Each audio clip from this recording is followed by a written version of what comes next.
things that I left unsaid.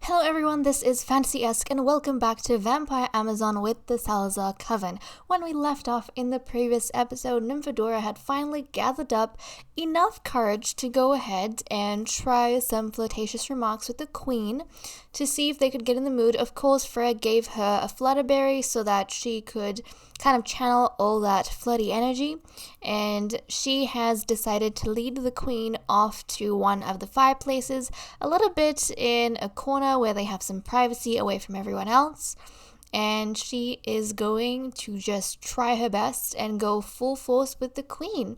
I also have a holiday that I've gone ahead and kind of finalized, so I want to add that to the calendar in this episode as well. So without further ado, let's jump into it. Look at her, she looks so predatory, my goodness. She looks really predatory, and the Queen is off on this side, enjoying her attentions. But let's see how this goes. Let's see how this goes. I want it to go as, oh, okay. Well, she's gonna compliment her appearance. And she is going to... Oh, should she go for the first kiss? Should she? Should she? Maybe she should. I don't know how far she's going to go after this, but Nymphadora is trying her best, and they're in privacy right now in this little area. So this might be the best time for her to go ahead and... Oh, my goodness, hold on a second. Oh, I need to witness this. We all need to witness this. My goodness. My goodness. Here we go. Nymphadora! Nymphadora, you brave little gal. Look at her. So brave. So brave. Okay, well, I think that probably ended up... Oh yeah, now things are steamy. So I think Nymphadora is probably going to leave things there. She seems to have definitely gotten the Queen's attention at this point, and if she wanted to, she could probably go ahead and get a little bit more involved, but I think she wants it to seem... She doesn't want the Queen to get the wrong idea that she's got an ulterior motive, because Nymphadora doesn't want to... She's doing it for a mission, but she doesn't want it to seem like she's doing it for a purpose, other than because she likes the Queen. So I think she's going to leave it at that, and we'll just have to see what else she decides to get up to. And let me just quickly check whether or not autonomy is on. Yes, it is. Good. So I'll kind of let her go do her own thing, and we'll see what the Queen decides at a later point in time. Or what she decides, whoever decides to see each other next. But there we go. My goodness. So the Queen's definitely going to be mulling on that, or she might be indifferent to it, but we do know that she's deeply in love with Nymphadora. It's just something she would never act on, and I wonder if she will. But okay, let's go ahead and check up on the other gals. Oh yeah, Melina is awake and hungry, and she has just made some potions, so let's gather those up. And let's see, who had something for me to work on? Oh, Rowan did. That's right, Rowan wanted to be funny with Athena. So Rowan, let's come to the Queen, and, oh, funny. Let's go ahead and make a vampire pun. We've been seeing how Rowan's becoming very comfortable with the Queen, which is good for her. Honestly, it is good for her. And oh look, she's sitting down with the princesses. I don't think she gets... Oh no, she does. Wow. Okay, she gets along with both the princesses pretty well. Even Isadora to a small extent. So that's pretty cool that she's just surrounded by these lovely ladies. But I know some of you were asking me about Sakura, and you were saying that because Sapphire and Sakura are twins at the same age, means only one of them will ever get to be the alchemist if that chance does arise. Now, Zora is not that much older than them, so you never know. Zora might live a long time, but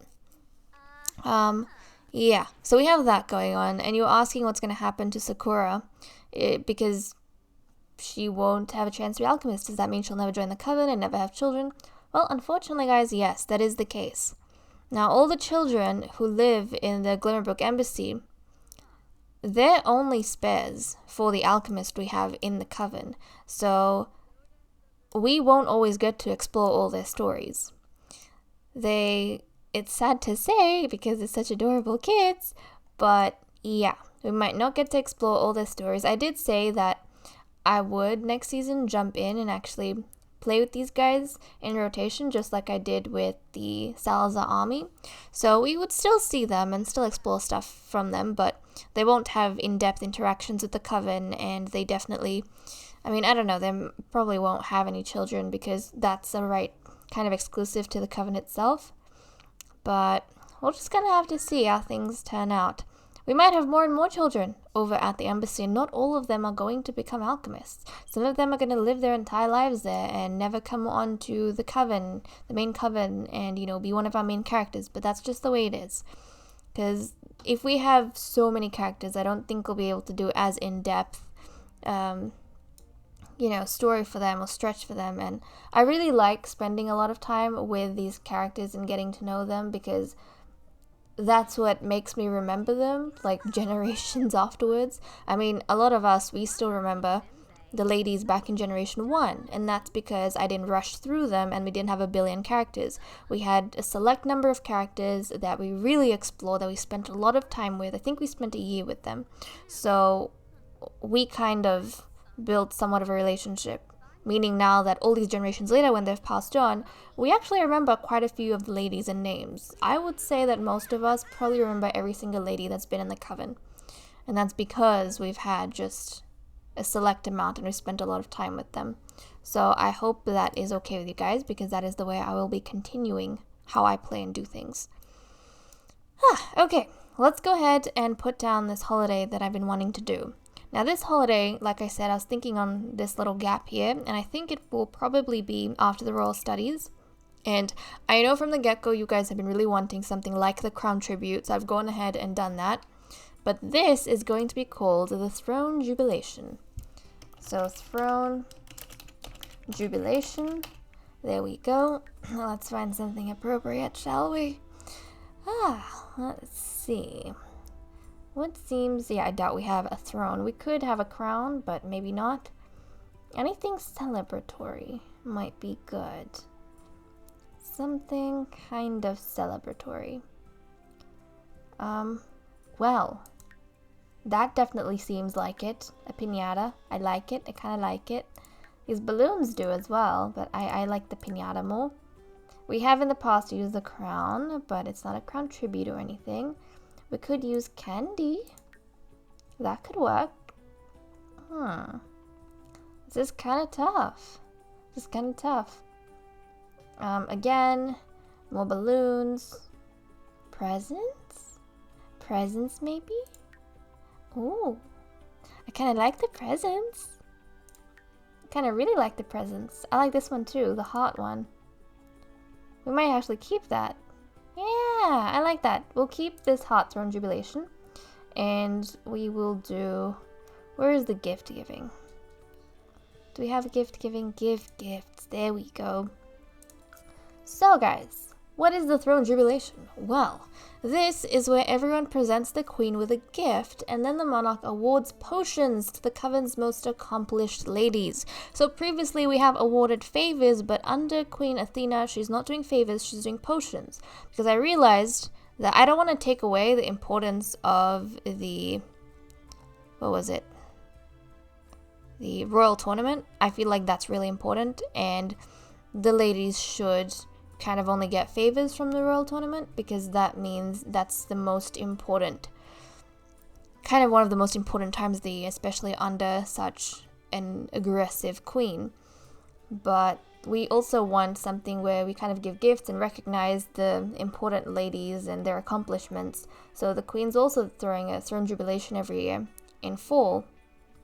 And basically, I went through, or I was looking at some potions at the alchemy tower, and I realized we have a lot of good potions that we don't ever use, or we aren't probably going to because the story doesn't need us to.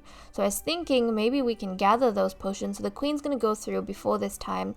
She's going to pick some of the potions that Marigold's been making, and she's going to use them. So she's going to gift one potion per category, depending on the person. And it's not going to be curses like she gave out during the royal tournament. No, it's going to be good potions that can help them out.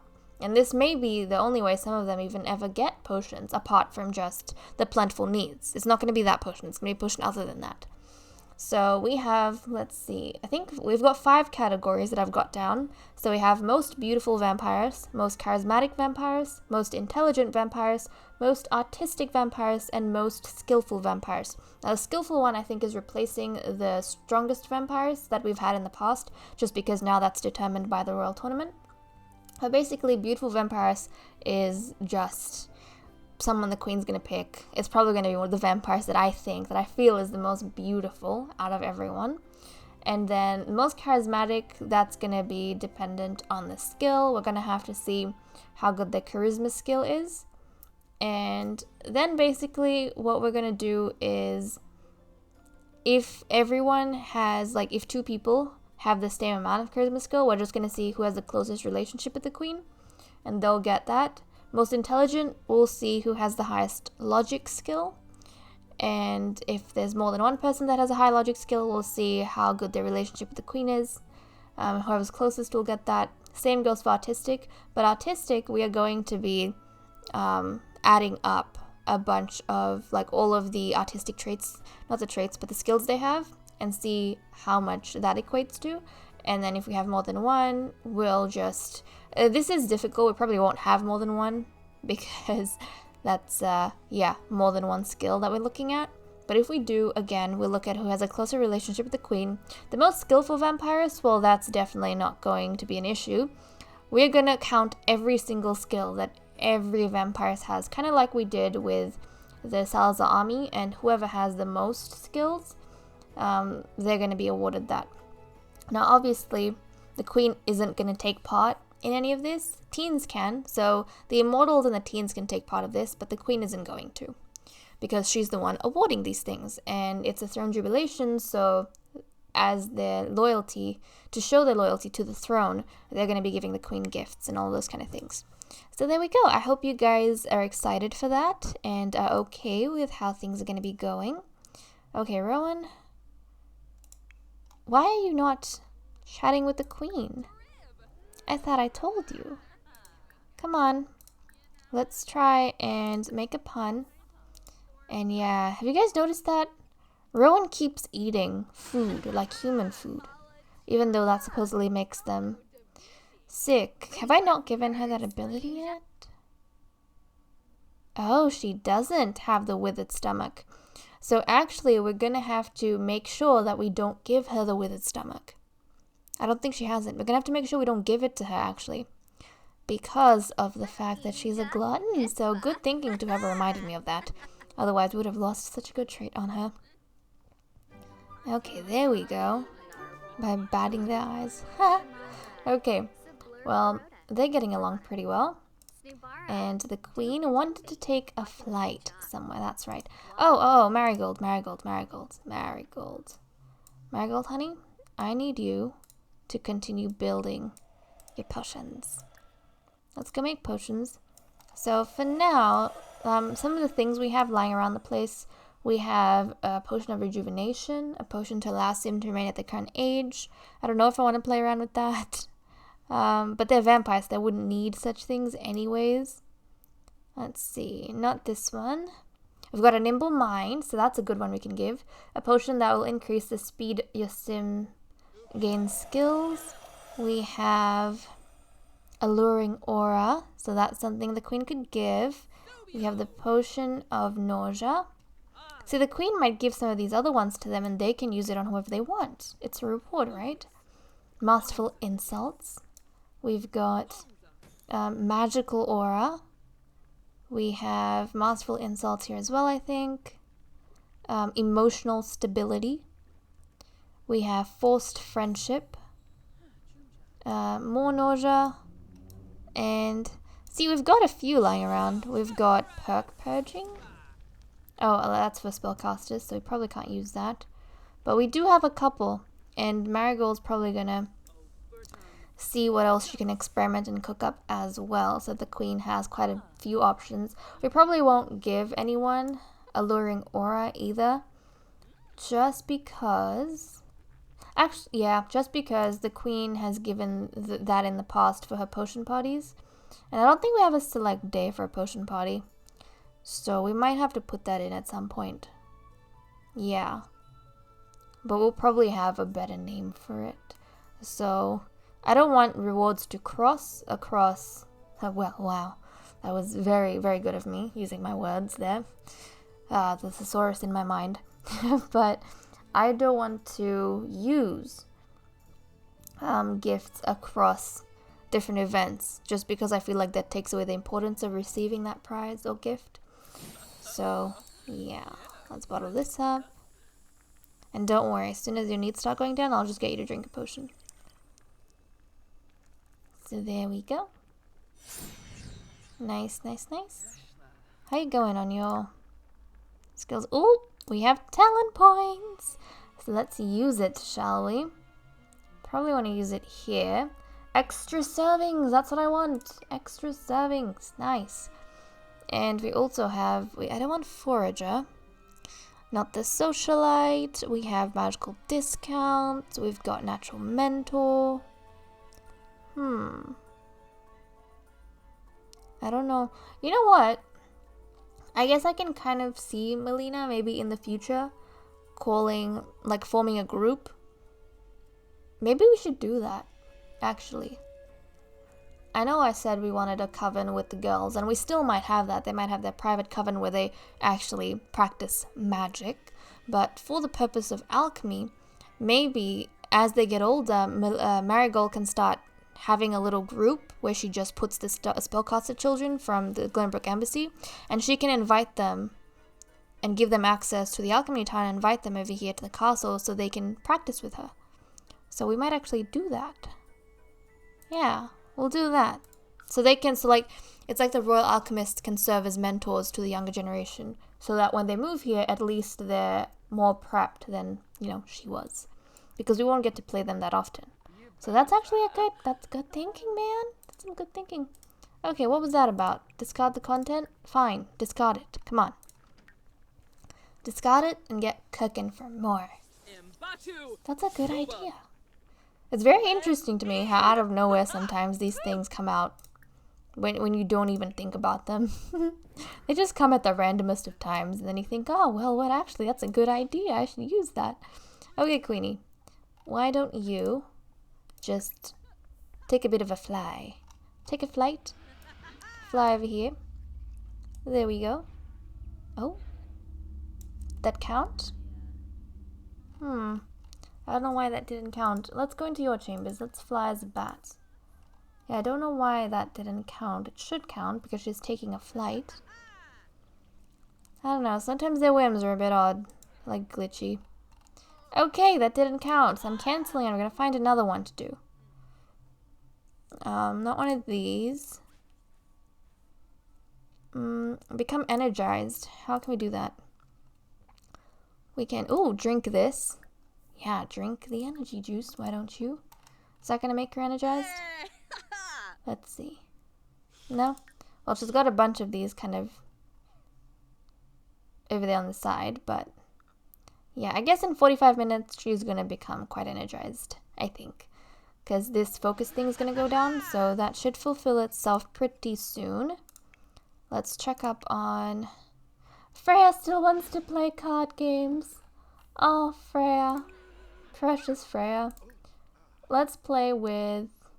Oh, she could play with the Ghost of Rose, but they didn't really like each other, especially towards the end. She'll probably play with Nymphadora. And I think this might be a good time because it's nighttime. There's no one in the library except the butler. Maybe she'll be able to... Oh, geez, Rowan. Hi there. Maybe they'll be able to chat with each other. And, she can probably probe her to ask the progress she's made on their little military assignment. Oh my goodness. Yeah, they'll probably talk to each other in code though, because Rowan's right over here. And Rowan's watching them too, oblivious to what's going on. If she hears them talk, she'll probably think, they are very strange. I don't even know what they're talking about. Oh, here comes Rose. That's right, Rose and Rowan were friends. How must it feel to see the ghost of Rose? Rose has had a very beautiful face, I will say. It's so strange, isn't it, to see the ghost of Rose. Chat with her. What would she be interested in knowing? How things are going? How the spellcaster is being treated? How her daughter is going? Except Rowan doesn't know her daughter. She hasn't ever really met her daughter, I think. If she wants to know about her child, she'll have to go to Marigold. And speaking of Rose, Rowan does have the frog that Rose gave her as a sign of friendship all those years ago.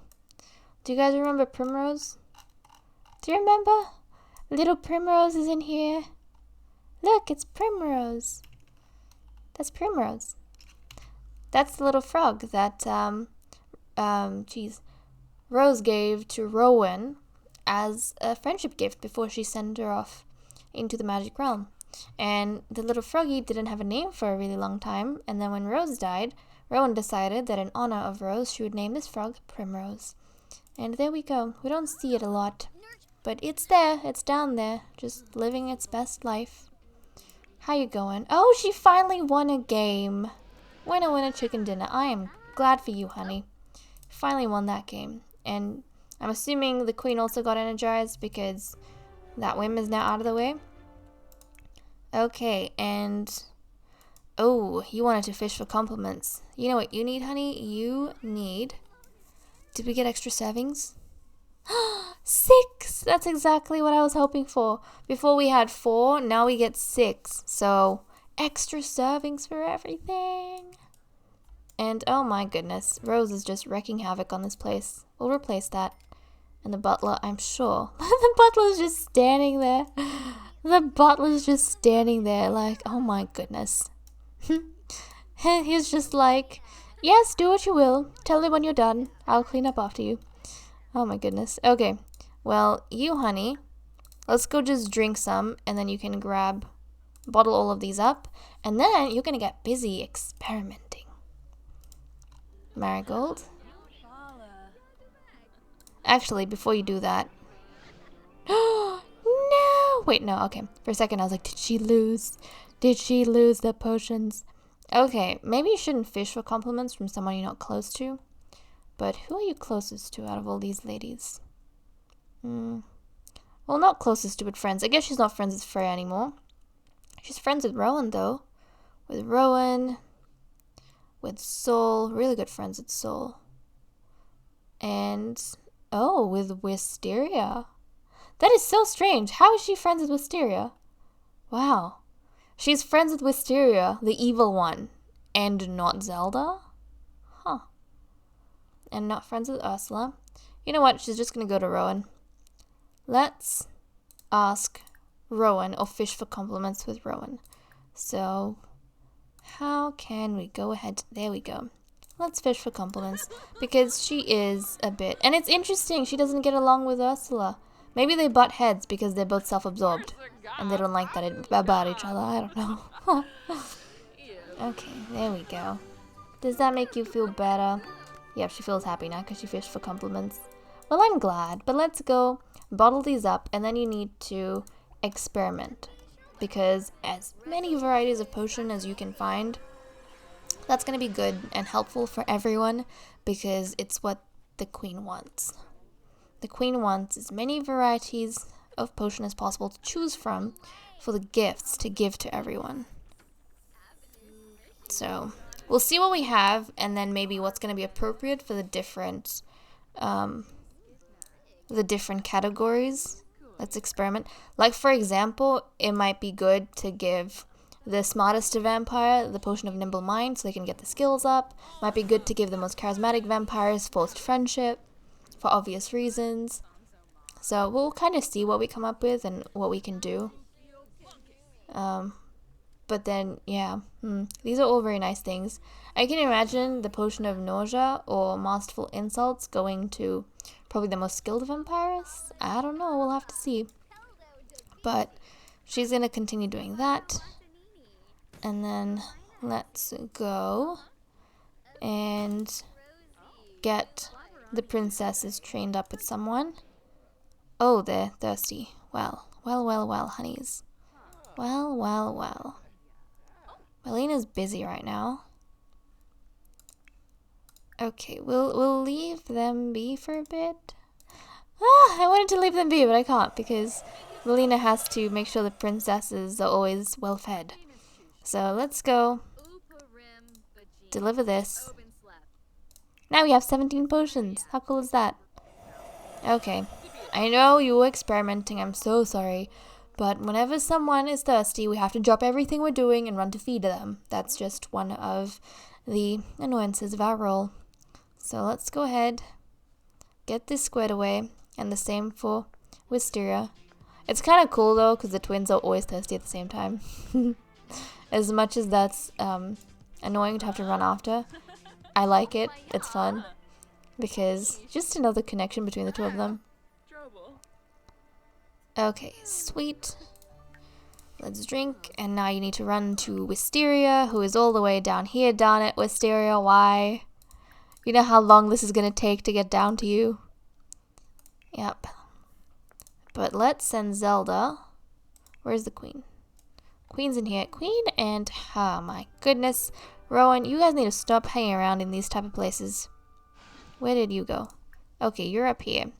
Well, you need to go train up young Zelda.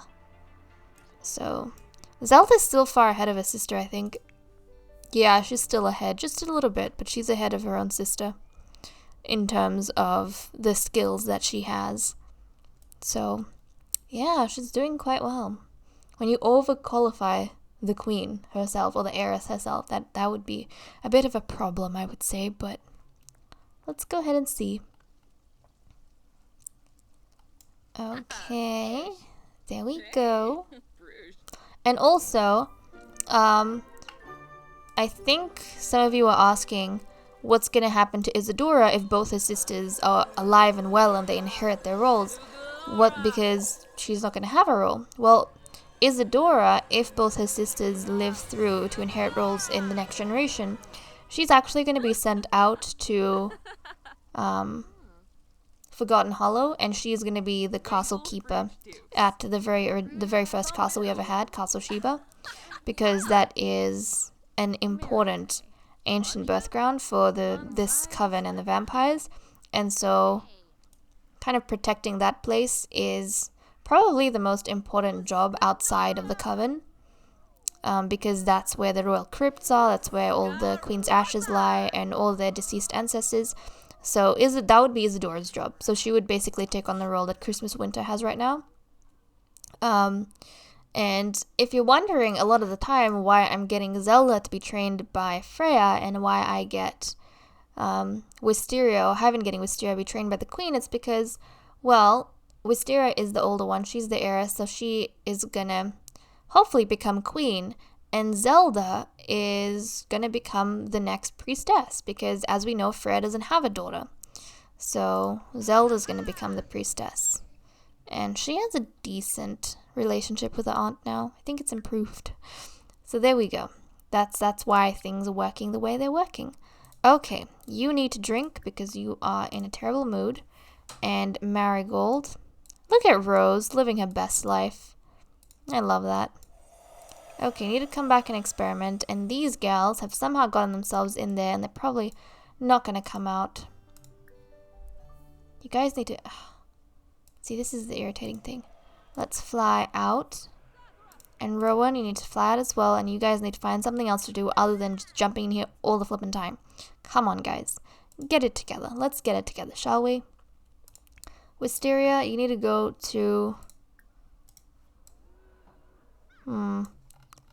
where is Queenie going? Okay, for a second I was like, don't go back in there. Okay, Wisteria, you need to get some training from your mother. Your sister is like well ahead of you at this stage. She's gonna go do some dark meditation, get that extra little boost. You need to make sure you're on your A game as well, honey. I feel like Wisteria only has the motivation to compete with her sister when her sister is in front of her doing better than her.